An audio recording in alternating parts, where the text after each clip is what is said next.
Hey, I'm Espen Kraft. Thanks for tuning in. I recently did a video about 8 vintage synths I think are bad for you. Synths you should not be getting and why. Today I'm going to give you 6 of my vintage synth recommendations and why. And as always, don't take synth advice from posers on YouTube. Check that they're really making original music with their synths and gear before you take any of what they're saying seriously. So, number 1, Yamaha DX7 in all its forms.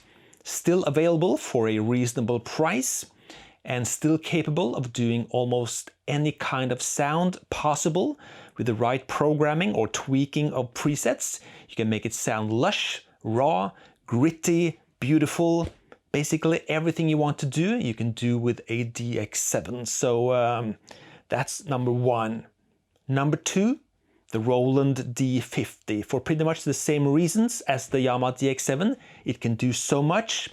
And the D50 was, for all practical purposes, the first virtual analog. And if you stay clear of the PCM samples, you can make the D50 sound as good or bad as any virtual analog coming after it. And it's a much better price to pay for a D50 than the JD800 or JD990, which costs a lot more. And I think the D50 sounds a lot more textured than the JV series that came in the 90s, which sounds more lush and polished.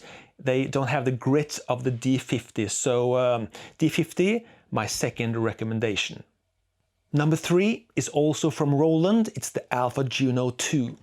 If you're lusting after a Juno 106 or 6 or 60, but won't pay those ridiculous prices that the used market command for those, get the Alpha Juno. It can do 99% of what a Juno 106 can do. And a lot more in addition. It has velocity. You can save your patches on the cartridge if you go for the Alpha Juno 2, mind you, which also has another octave than the Alpha Juno 1. So go for the 2. And they can still be had for a reasonable price.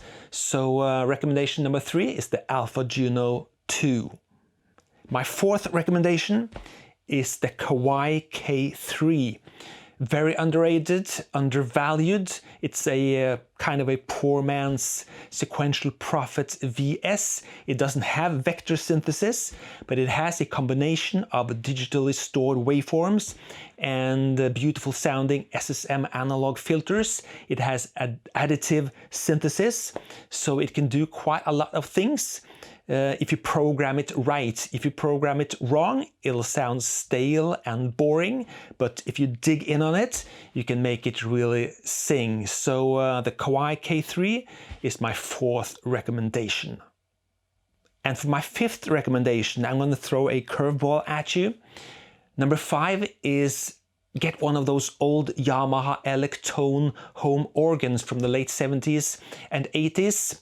But don't go for the smaller, cheaper models. Go for the high-end models at the time. They can still be had practically for free these days. Go for the C605 or the D65 or the D85, and in any of those you get gloriously analog components, making it perfect for analog string sounds taken directly from the CS80 and the GX1 from Yamaha. All those goodies are packed into these home organs, and you'll get an analog drum box for free as well. So pick up one of these organs for free and you'll have a $100,000 CS80 for free. And my 6th recommendation, which will also go under the radar of many, is the Commodore 64.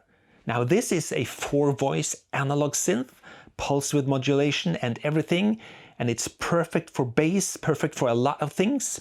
And to really harvest those sounds, go for a Messiah cartridge, where you get some programs going straight away, which will make it easier to actually play the Commodore 64 through MIDI. And you can program the parameters on screen, and you'll really get a nice analog synth for coffee money, a Commodore 64 is not hard to find these days, and they go for very cheap. Of course, I will probably not recommend getting any vintage synths today when you have emulations in software form that can do the same thing. But if you're hell-bent on getting a vintage synth and you want my recommendation, well, here you have them. As always, I'm Espen Kraft. Thank you so much for watching, and I'll see you next time. Cheers.